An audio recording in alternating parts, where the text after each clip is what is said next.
When you are leveling up your life and you are healing, you are going to have to cut out some people. You are going to have to deal with some loss. In order to call in relationships that are more congruent with your high vibe self-concept, you are going to have to lose people, and it is hard. Here is a meditation that I do when I have to relinquish relationships or I have to let things go that are really hard to let go of. I love to light incense. Smells and visual things are so important when we're quieting our mind, because this smell and watching the smoke rise really helps me to get in that meditative state. And you can also light some Palo Santo, a little bit of sage, if that helps you.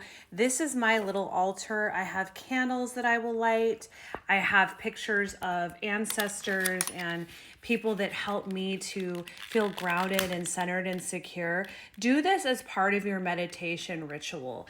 Light these candles, do these little things that bring you to a sense of calm and focus as you tap into your higher self. Meditative music is a must. I love St. Finnegan.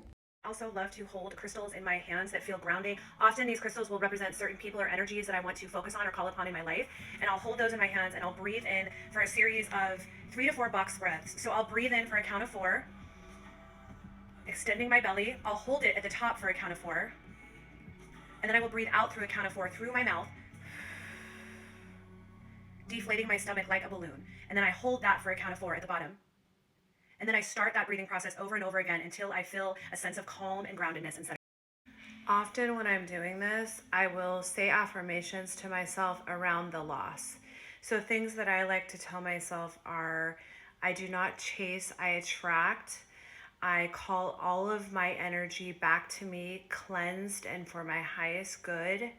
I send love and light to people that have had an influence in my life, but I protect my energy.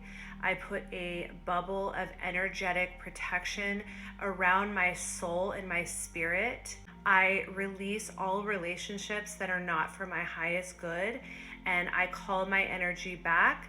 I send love and light to those people, and I thank them, but they are no longer needed in my sphere of influence. And then often what I like to do is take a picture or a memento of that said relationship if you have one. If you don't, you can journal about the things that you are relinquishing from the relationship, and you can tear out a piece of that paper that you wrote on and burn that. But I like the symbol of burning because I think that it represents a cleansing. It represents a refining fire of what is no longer for your highest good. And you can do this for a full moon ceremony. It's a really great way to signal to the psyche that you are letting it go and that you are now calling all energy back to you in a cleansed form from the relationship. This is really odd how this is burning. It's burning in a downward way. Oftentimes the way that things burn can show us information about the relationship itself or about the person itself. I have done cord cutting ceremony, and you can often see as those cords are burning information about the relationship or the person that you're letting go. This person in this picture is having a very hard time letting the picture burn. I'm having to continuously light it. And so that tells me that this person, instinctively, I feel, doesn't want to let this relationship with me go, but doesn't quite know how to love me in the way that I need to be loved, and feels at a loss in their own life to love themselves and to love me in the way that I need to be loved. And so I can let that relationship go in grace, knowing that this person just can't love me in the way that I need to be loved. And it's not a personal thing, and it doesn't have to be this vendetta. It can actually just be what it is. I am burning very quickly. My site is burning very, very quickly. And that kind of shows me that I'm ready to be done with this relationship.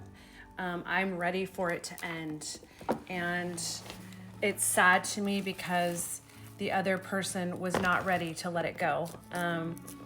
That image in the picture, she really, really held on a lot longer than mine did. Mine immediately went into flames. And I think that shows me more than anything that I am ready to let this relationship go. And so through this ceremony now, I realize that I can let her go and that I can let this relationship go with so much love and light and so much